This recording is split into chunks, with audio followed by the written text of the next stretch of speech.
the book. Okay. Hello, everyone, and welcome. This is Sherry Odom. I'm your host, and that's Izzy Nally. She's going to be joining us today. We're glad to have her, and we're glad to have so many people joining us. Thank you so much for spending your lunch hour if you're on the East Coast with us, and if you're not, I don't, regardless of where you are, we're glad you're here.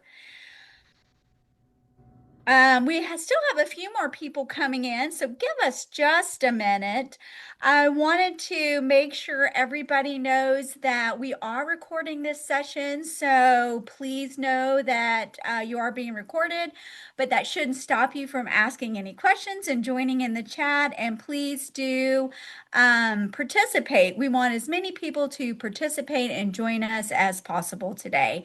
This is all about you. It is all about your thoughts and your conversations, and we want to make sure you share those in any way that you'd like to today, either over the chat function, which is at the bottom of your screen, or just raising your hand and we'll open the microphone to you. Right now, all of your microphones are closed. So if you do want to speak, just let us know and we'll make that possible. All right, so let's get started then. Our discussion today is around Dopamine Nation by Dr. Anna Lembke. I don't know if this was on your radar for a read, but I found this book very enlightening actually when I read about it. What did you think about this, Izzy? I agree. Well, and some people had recommended this book to me after we had already had it on the list too, and because I was talking about neuroscience and habits and how, we talk about a lot, especially in the Rewire series, about taking on these healthy habits, and it's continuous, right? Right? People have a hard time changing habits. And so this book really alludes to that, of this habit change, because right, we're in a world of indulging. And it's so hard to stop eating the sweets even when you know sugar is harming your brain. So I think this book really helps us with that concept. Yeah, I agree. So, addiction has always been a very difficult thing to understand, right? Because it is so hard if you've experienced in your family or experienced personally with anything, like you said, sugar, or I think most of us in our families have not been touched in some way, shape, or form by the opioid crisis. And I think this really helped brought light to that. I will say, the examples, if you did read this book and you're joining us, some of the examples in this book were a little hard to read and I guess, think through, right? And I was very thankful I'd not had to go and experience a lot of that in my personal direct life, but certainly have family members and extended that have gone through this. And it really did change my perspective on what they were doing and how to help those people. So let's dig in. I think that's such a good point, Sherry, right? Like having that perspective of those around us, right? It's so easy to shame someone or be like, yeah, we'll just do it, right? And we can read this and understand it a little bit more. Yeah, it does change that frame of reference. Before we dig into this week's book, wanted to highlight the upcoming book. So we've moved our format to every other month versus every month. So people have requested a little more time to read those books. And these are the books that we're going to be doing every other month for the remainder of the year. And but we've also started an in-person book club in Louisville, and that's going to be run by Izzy. Izzy, when are you kicking that off? We start this Thursday, and it's every other week. We'll be doing 5 meetings. So it's over the course of 10 weeks. It really is a book study so that we can start to apply what we're learning. And our book is Good Anxiety, which we already went over here in our virtual book club. But I'm really excited to read this, discuss it in person, and really talk about how to apply it to our lives, because it shows, and this book talks a little bit about that anxiety too, and where some of that might be coming from, here in our Dopamine Nation chat today.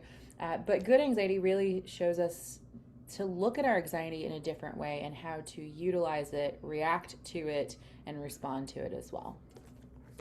Yeah, that's a really good summary. And you've heard me talk about that book in the past. That is a book I think everybody should read. So I love that you chose that as your first like discussion to really dig in deep because there's so many tools in Dr. Wendy Suzuki's book that I think you really have to go through it on a very detailed level to pull them Comb all out. it.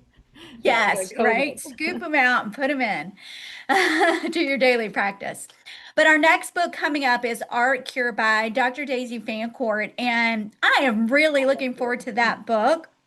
It talks about, as a summary high level, about how art not only is something to enjoy just on an emotional level, but the biological and physiological changes that come for participating in that. So I think that's a great book to sort of end our summer discussion on, right? As we move into more structured format, making sure we make time for art and creativity.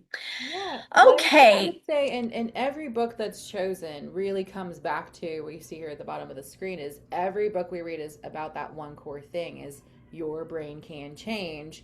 And it's all these different modalities, and some of them are mindsets, some of them are habits and ways to help you in changing your brain, whether you have a neurological condition or you're the caregiver or a family member, right? Like how to change, and these are teaching us how to apply it. Yeah, great point. Thank you for bringing us back, Izzy, to that because we do spend a lot of time trying to select these books so that you can have tools at your ready to help you go through all of the challenges that we have in daily life. So we conscientiously sit down and talk about which books are going to teach our population and our community to change the brain in the way that they want to do that so that they can live the life that they want to live. So let's dig into dopamine nation and understand this balance between pain and pleasure a little bit and why it's so hard for us to change habits and I felt like that understanding like from a core principle about this book is the fact that there is a balance, right, between pain and pleasure, which is proving hard for me to say today. But that balance is extremely important, and knowing how to create that balance gives you control over your own brain. And if you can take these tools and apply it, I think it will make that constant stimulus that we're all receiving in this economy, which Anna talks about, much easier to navigate. Yeah, and before we hit this next slide, when we come back to really that neuroplasticity, you know, what we repeatedly do, and if we have an addiction, then we are repeatedly doing it. What we repeatedly do is shaping the brain, as well, of course, shaping our lives as well. But it is shaping the brain, and how the brain will then continue to process information is that bigger concept that we're looking at here. Yeah, everything we do changes our brain. And if you keep that in mind, right, and stay conscious about that in your daily habits, then you can build the life that you want. And I think this book really, I felt like it helped us to bring into focus the negative of not paying attention to that. If you're doing certain things that you think you're getting pleasure out of it, right? You're pursuing pleasure and you think that's a positive, but there's always the flip side of that because it works like a seesaw and the brain is always trying to find balance no matter what you're doing. It's trying to keep that balance. It spends a lot of energy trying to do that. And that homeostasis, as it is, that's the sciencey word that they use for finding brain balance, is a constant process that's really working through so many circuits in your brain. It's not just in one area. It's about 7 different areas of your brain that are involved in balancing that and understanding those triggers as to what's going to happen when you're pursuing pleasure and then how the pain piece comes in to balance that.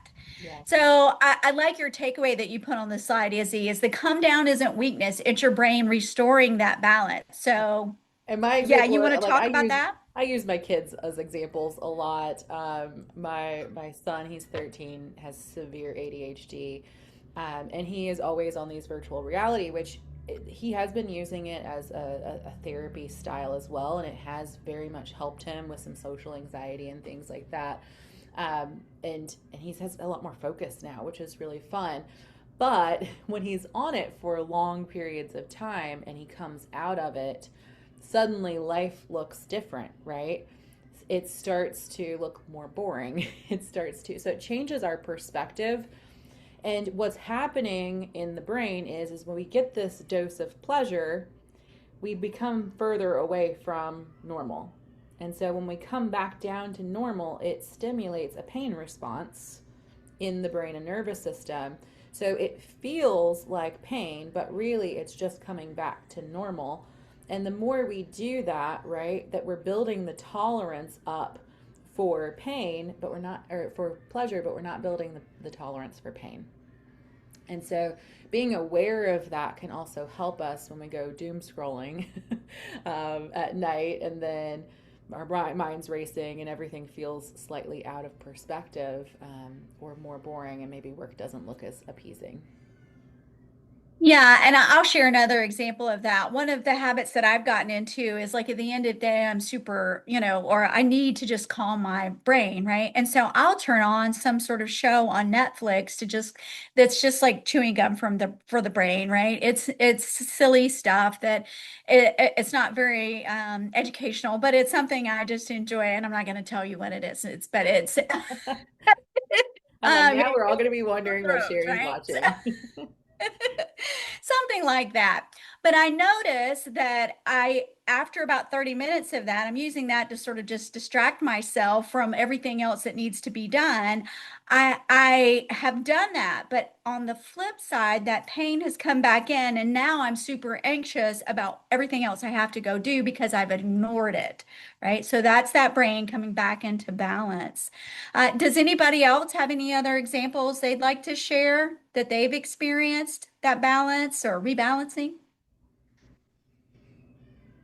Oh, I would say, if not, like classic alcohol use, drug use. I think we know those examples of, right? Like we get the high, we come back down, we feel like we need more in order to achieve that same high. So that's that tolerance, and how the tolerance of pain starts to change, or pleasure changes, but not of pain. yeah, and I think understanding that even though many of you today may not be experiencing some sort of addiction issue that you're trying to break, this same principle works for recovery, right? So if you are trying to overcome challenges that you've had as a result of a neurological dysfunction of some sort, like a stroke or TBI or Parkinson's disease that's giving you daily new struggles or an ongoing, you have to realize that there is this struggle or challenge or rebalancing going on your brain. And so the same thing that you're doing to overcome addiction also works when you're working for your recovery. So overcoming that challenge is still the same principle and the same work that needs to happen. Yeah, and I think within that realm, I see a lot of people turn to sugar, because you're in pain, you're unhappy, right? Like depression is very common when you have a neurological condition, and sugar is that very readily, easily available drug. It very much is, and it lights our brain up the same way that heroin does. So, thinking of it from that perspective, and we continue to increase our sugar, well, what we're not seeing, right, is the inflammation markers going up, the effects on the brain and on memory and on those conditions. It is not helping, it is hurting those conditions. So, that's something that we really want to stay away from. But at the same time, we start to develop increased tolerance for pleasure, and so we seek more and more and more, and it's only going to continue to hurt those conditions.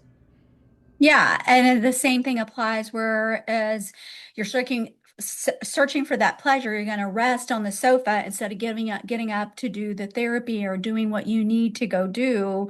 You're trying to just give yourself a little bit of pleasure, which is causing that offset again. Yeah. So, neuroplasticity again is kind of how you started this conversation for us, Izzy, is neurons that fire together, wire together. So the habits you're creating and whatever you're doing to resist that challenge, which gives yourself that pleasure, works in both ways. And it's So, three 30-minute walks a week, right? It has been shown over and over again to dramatically change the brain and help facilitate recovery on many different types of recovery needed. So, and you're right, Sherry. It's pleasure of going. I'm in pain. I don't feel good. I don't want to do it. And the pleasure of sitting on the couch and watching a Netflix show. I'm guilty. Been there.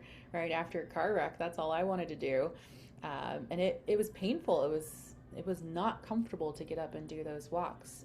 But I am so happy that I did now. yeah, it pays off. And we talk a little bit about that later. That's kind of one of Anna Lemke's ways for getting over that, right? To address addiction and what to put in place to overcome it. And I will say that this is from a maybe an academic perspective, this is one of the things that really stopped me to think about this book is living in an age of abundance. You don't necessarily think, you don't spend your day thinking, well, I live in such abundance, compared to maybe 5 years ago or 10 years ago or 50 years ago, right? But we do. Everything is so much at our fingertips today that it does accelerate and give us that what she called the hypodermic needle of the digital age, where everything is just easily accessible. And you, when you think about that and you're a reflection or product of your environment, this does make sense, right?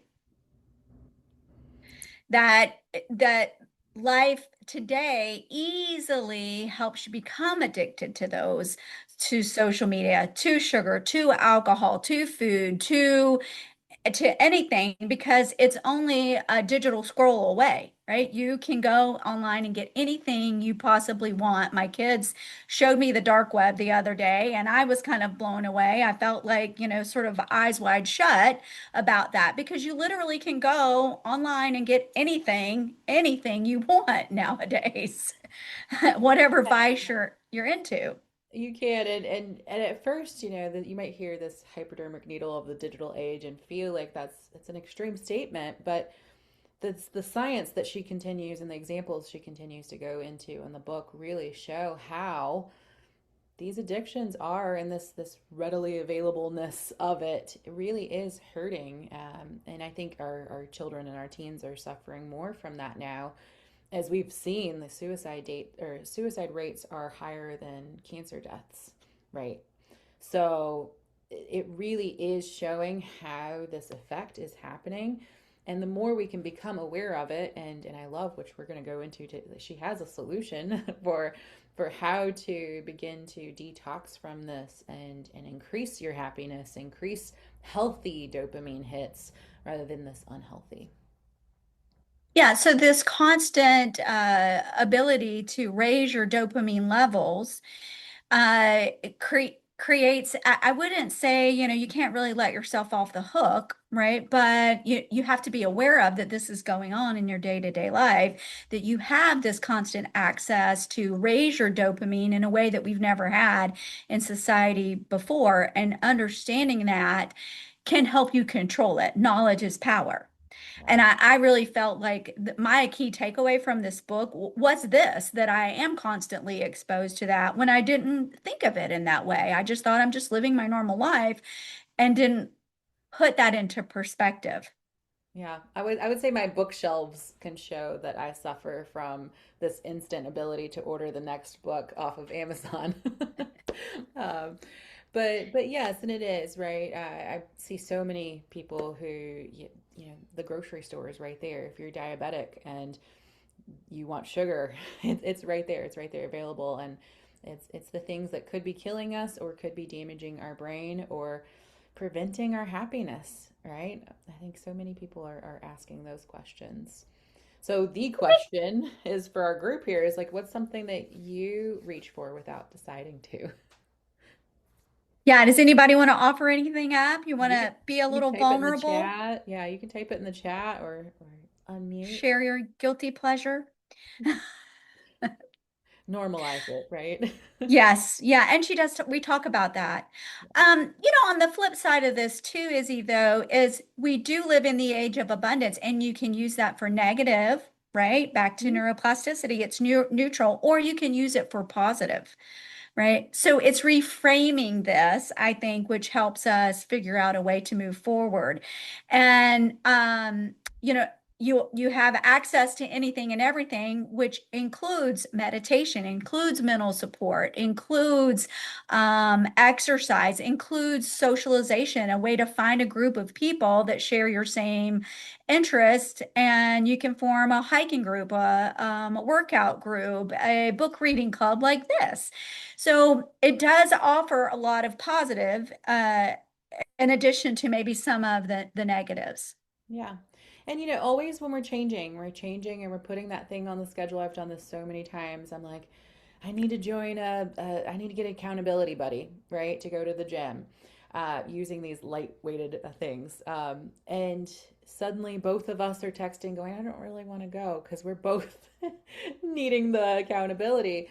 But we always feel so much better when we do, and we're like high fiving each other. We're like, oh my gosh, yes, this was great. We're going to get so much stronger.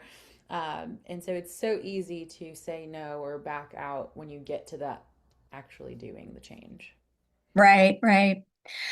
So, one of the things Dr. Lemke talked about is how to bring this dopamine surge and overstimulation back into balance.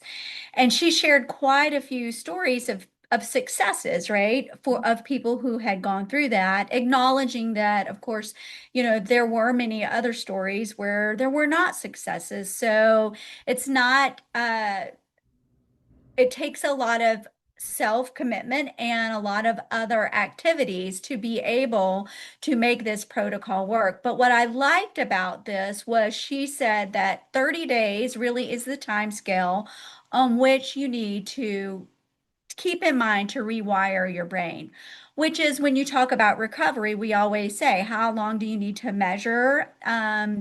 How long does it take to be able to measure the impact of a new therapy that you're trying? And it's typically 30 days. So, knowing that it takes 30 days to rewire a new habit, to set and to reset your brain from a dopamine overload, is something I think is really important. And she showed example after example of how that worked and giving it that 30 days. So if you think about taking that 4 weeks of abstinence, right? And so that's her first tip. You need 4 weeks of complete abstinence to be able to rewire that habit that you've created and reset your brain from the dopamine over to overcome that. And I will say that the habit reformation, the time frame, there's a lot of controversy around if it's 30 days or 90 days. Um, I think definitely here we can see there you can notice a change. You can feel a change, which is an important aspect within creating change and establishing a new habit. If you can feel the change for the better, you're far more likely to change the habit.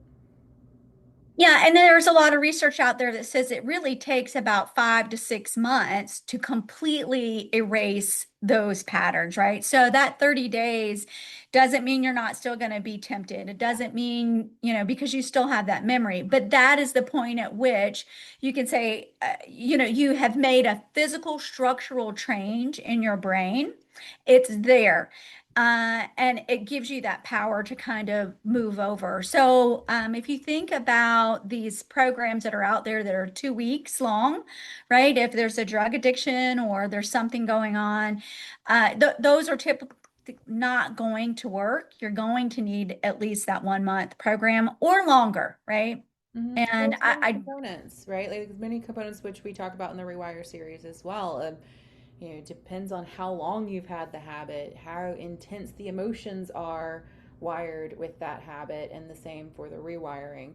Um, and Sherry, I think you could say like after 30 days, if you're feeling great, there's going to be some emotional connection with that, which is going to help rewiring literally new neurons and making that connection stronger. Yeah, and I think that emotional piece is really important, right? So if the emotion is kind of what's been driving your dopamine hit, and you're searching for that stimulus, right? You've got to figure out and go back into what is that emotional piece. And we were, I think we put out some communication about BTSP, which is the new discovery around neuroplasticity, that any type of real strong emotion will make that change almost immediately in your brain. And so knowing that that is a deeply wired process, so that is going to take more time. Yeah. Yeah, but she talks about, recognizing within that 2 to 3 week time frame, it's going to feel better before it feels worse. And that is, that rebalancing taking place. And so knowing that and knowing what's happening in your brain gives you more power and more control. Yes, and I will say I have a hard relationship with caffeine, uh, and so depending on what you are taking abstinence from, right? Like it might be a weaning off process.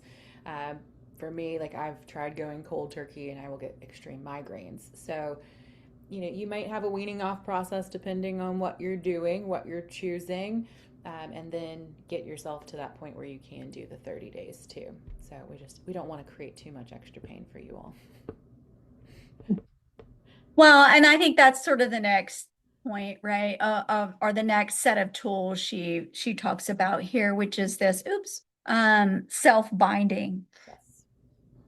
And I think, this is self-binding as a term she used for like creating these deliberate barriers in your environment to stop you from doing that. That's like, if we're talking about sugar, making sure there are no sweets in your house that are easily accessible. Canceling your Netflix subscription for me is what that would take, or And hiding the replacement remote. habits, right? I've done several times where I'm like, I can only have one soda a day. That is my limit. Well, I'm in this restriction time period. You could have no sweets in the house, and when you do get a sweet, what do you get a craving for one? What are you going to do instead? Right? So knowing like, okay, when this craving happens, I will journal or I will call my friend, or like having those replacement activities as well.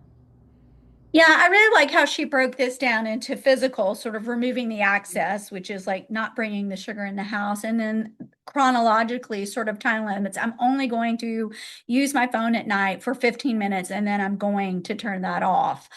Or, the categorical rules by type, which is what you said, sort of if this happens, I'm going to journal, or I'm going to go do this, I'm going to get up and exercise. What am I replacing that habit with is a good idea. I was surprised to see how effective these self-binding techniques were in the book. I mean, they were very effective, and they were very diverse, right? Certain individuals just said, I'm just not going to do this anymore. And she did it. I've forgotten what her case was, but I was like, wow, I think she had decided not to I can't recall it. It was a lady towards the end of the book. And then certain people had to remove and actually Mm-hmm. take physical things out of their house, or say, I'm only going to do this at certain amount of times. I did find that chronological piece a little bit of a slippery slope personally. That would not work with me. And I think it depends, again, back onto that emotional piece, because I'm not going to turn off my show if I'm in the middle of it, right? Or if it's, the next episode is the season finale, I'm probably gonna sit down and watch that, right? But so I feel like that chronological piece is you've got to have It, stronger it has to willpower. work for you, right? Yeah. Because I did that at one point and I had lost like 60 pounds, and made an agreement with myself that I am not watching TV unless I'm sitting on the floor. And Mm. and it moved into sitting on the floor to stretching, right? Because it's hard to sit on the floor for that long when you're not used to that. And it turned into an exercise routine, and I ended up not watching as much TV in the long run. So there's those slippery slopes in a great way. Um, Yeah. and making these agreements with yourself, just like we say in all neuroplasticity when we're teaching, right? Is it's trial and error. Start something, don't quit, but rather shift, adjust, pivot to find what's going to work better for you. Yeah, it is very personalized. And I think that's a really good takeaway from this slide. Does anybody want to share any of the techniques that they've used? Do they find, is physical, chronological, or categorical maybe work better for you, or any tips that you think might help the group here? Yeah. I'd also love to say, like, does anyone want to commit to working on one core habit for the next 30 days? Sometimes it's like, oh, I need to think about that. Or it might be like, I would love to reduce my sugar. I would love to reduce my coffee, or whatever it might be for you. Yeah, and if we're talking about, most of our individuals are in that recovery space, right? You're trying to recover from some sort of neurological challenge. What is it that you're going to commit to doing, right? Are you going to commit to, I just saw this interview with, oh my goodness, now I've forgotten his name, the guy who won all of the swimming awards, Olympics. Do you know who I'm talking about, Izzy? Okay. Who you're He won talking like about? multiple gold Yeah, medals I over can't think of many. his name, but I know who you're talking about. Yes, he had ADHD, and that's actually how he overcame his ADHD was swimming, swimming, swimming. And anyway, he was for 7 years, he did not take a day off, right? He did not take a day off, and that's what he accredited his winning to. And I found that very powerful commitment, and that's what led to his success. But even if he swam every day, he committed to swimming every day, even if it was 30 minutes or 2 hours or 3 hours, it doesn't matter. He owned up that to that commitment and kept it every single day. And he felt like that's what pushed him over the edge. And you hear that over and over again from people who have recovered after something like a TBI or a stroke, is they just push through. They Yeah. just don't take no. Yeah, you got to be a little stubborn, right? I did meditation for 100 days, and I will tell you that was life changing, um, because there's a lot of things that you go through in your head and self development that's coming up as you do that. So Summer said it was Michael Phelps, which is, yeah, that's who it was. Yeah. Thank you, Summer. I appreciate that. It was And it Michael could be Phelps the for sure. the walking 3 days a week and setting a schedule and doing that. I have done that, and I will say it does make a huge difference. Mindset, right? Exercise changes your brain so much and how you can process information. And I gained a lot more clarity. I felt like I was remembering things better. So reducing Yeah, stress levels as well. that self-confidence that comes with that, right? And it gives you the momentum to continue to do other things as well. Yeah. So this is sort of kind of coming here full circle as we started with the pleasure. What is it that gives you pleasure, right? And so now bringing that back into balance, what are the things that you can do to press on the pain side of that seesaw that we talked about that will help you bring that back into balance? And hormesis is the science word for that. So it's just small, deliberate doses of discomfort to kind of bring that back into balance. Yeah. And I love how it says, that cold exposure. I never thought in a million years I would ever do that. I was so like chronically adverse to cold. But the science, like dipping your face in ice water first thing in the morning, or if you need some energy, like from a science perspective, it really does work. And I think after hearing so much science, I was like, okay, I can do a 2 minute cold shower. I can go do one of those cryo plunge things. And it's really interesting, right? To create a little bit of dis-ease in the body, so that you can gain pleasure, and people can become addicted to, I think we mentioned that in another slide, like you can become addicted to exercising, you can become addicted to discomfort and pushing yourself more as well. So always watching when it tips in that other direction. Yeah, what gives you starts out as giving you pleasure can end up being painful. And I we didn't talk a lot about, how the overall level continues to change, right? So, and that's what happens with addiction is those receptors just become so much more sensitive. It takes, and that's that tolerance piece, right? So those receptors need more and more and more to get the same level of high. And it works on the reverse way for pain, right? So the more pain you kind of integrate into this or this effortful practice, Mm-hmm. um, the higher that pleasure rate goes up more, right? So you need less and less, or you need more and more pain to get to more and more pleasure until you kind of get that balance. But it overall raises that level of balance. And so you have to keep that in mind, right? So back to that, to where your set point is. And I do think that's sort of that set point piece is something worth talking about, because if you and that this kind of goes back to the opioid situation, right? So your set point becomes so high on the pleasure side, right, that it takes longer to completely rewire those structures in your brain to find that balance, which is why it may take 6 months, it may take 2 years for it to really become less of an issue for you, or so that it becomes a mindless issue for you. You're not constantly bothered by that. And an easy example is, we've all heard of someone who was using, they got clean for a period of time, they went back, they used their old dose, and they overdosed, right? Because their tolerance was no longer at that level. Yeah, that's a great example.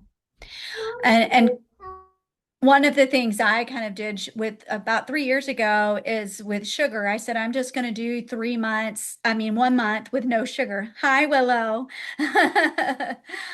And I got to the end of those 30 days of sugar. I definitely felt better, but I clearly needed more time because it was still something I was constantly thinking about. It took 3 months for me to get to the point where I really didn't want the sugar, but it took that amount of time for it to go because it had been years where I was just kind of eating what I wanted to eat and had developed a really big sweet tooth. And that's kind of back to that time thing. Well, I would only have one after dinner. Well, okay, maybe I'll have one after lunch too. And then the next thing you know, I'm just kind of eating it whenever I want. So for me, it's kind of a cold turkey all the way. I can't seem to balance myself. Right, and you have to know yourself. Some people can do the weaning, some people need the cold turkey, and with sugar, it can also be a nutrition imbalance as well, a nutrient imbalance. If you're craving chocolate all the time, your body might be craving magnesium, and so it might need that too. So there's always various ways to look at each one of these, but to continuing to pursue it and continuing to learn, right? We're always learning. Yeah, and I think the takeaway here for that, for people within rehab, is that when you're working, when you're pushing and it's discomfort, realize that you are making progress. You're creating and finding, you're pushing your brain and your body to find that new set point and find that balance. So don't don't get angry with yourself. Don't talk to yourself negatively. Remember that positive mindset helps create a plastic brain, which means your work pays off more effectively.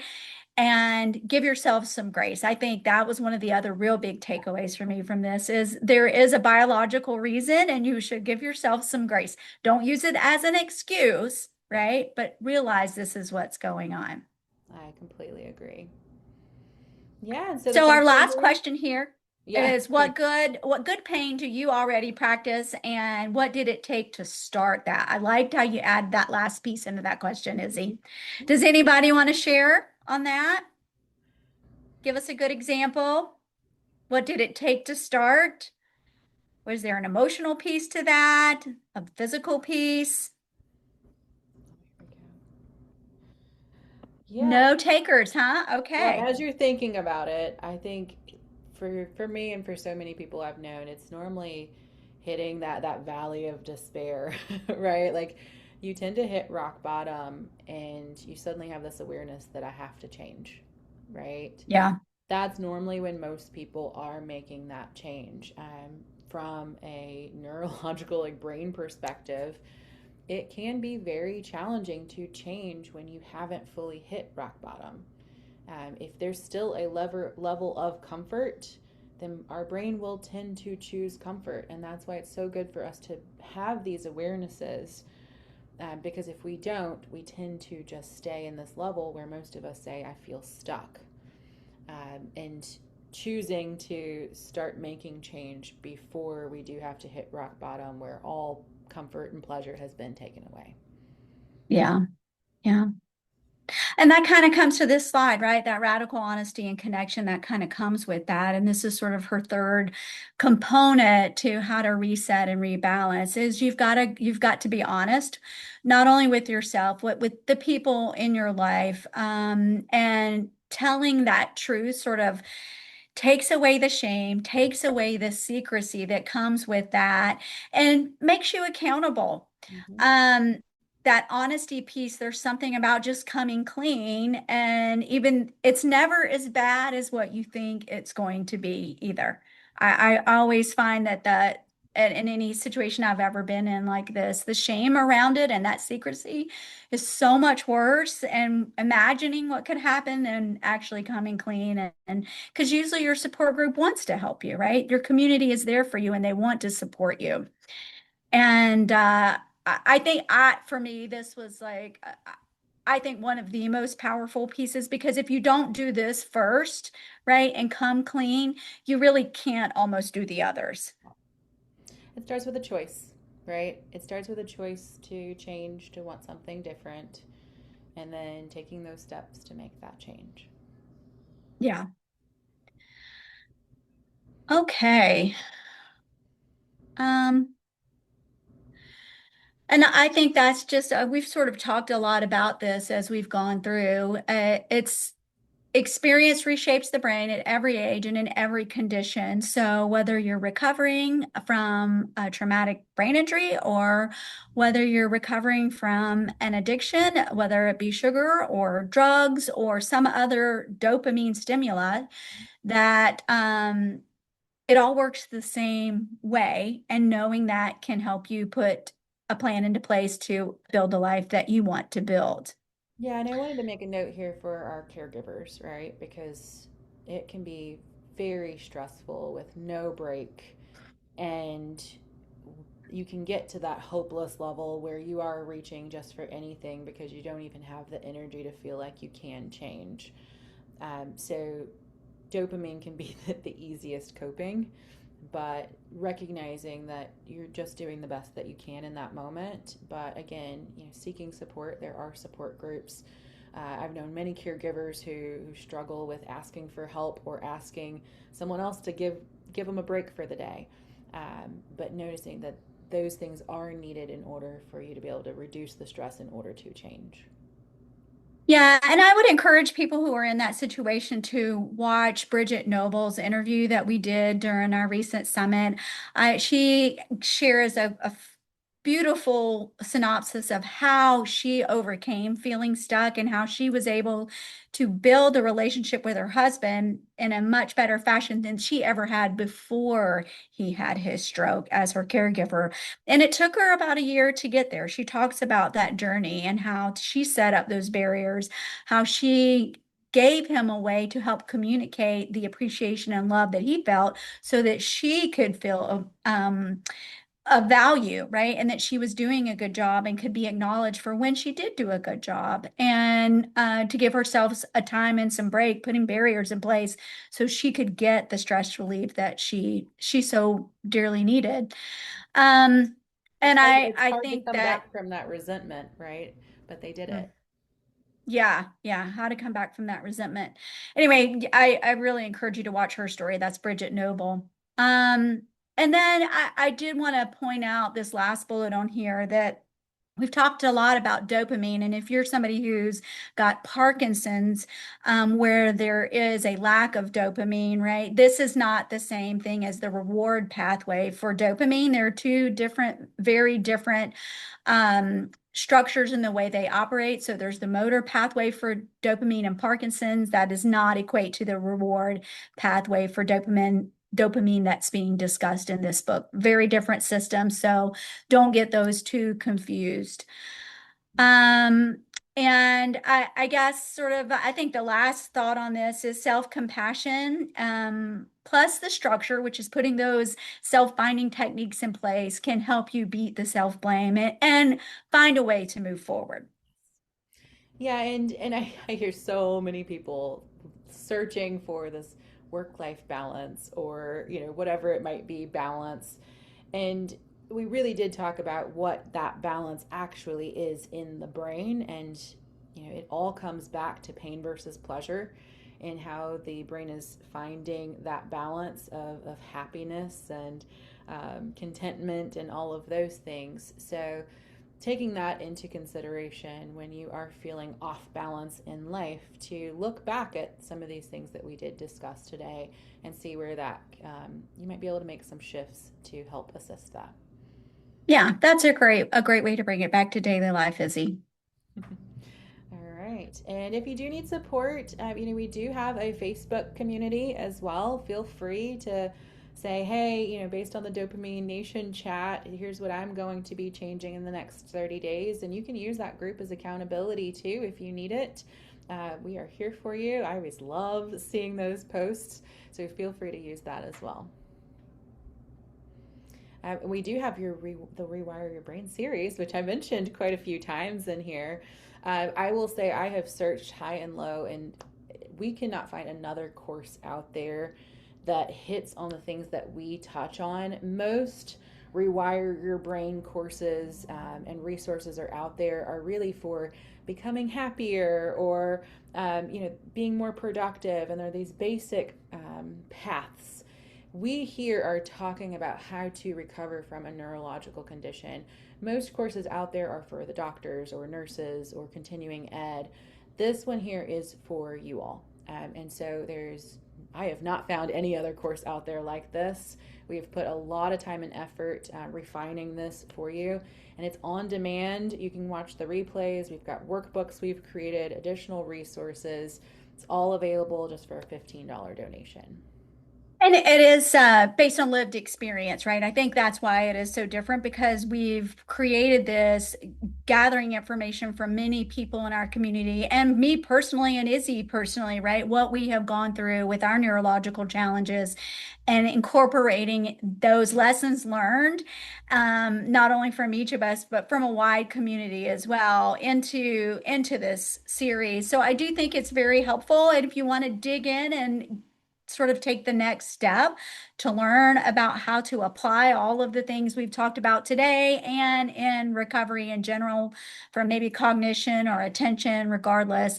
I think this series is the right place to do it. It's 4 weeks long, 1 hour each week. We typically do it in the evening. And Izzy, I think we've got, is it August or September where this is coming up, where we're doing October. it? It's Yeah, October. October, and we will be doing it during the day on Fridays. So Okay. we've been doing them in the evening, so we decided to switch it up and have a daytime one.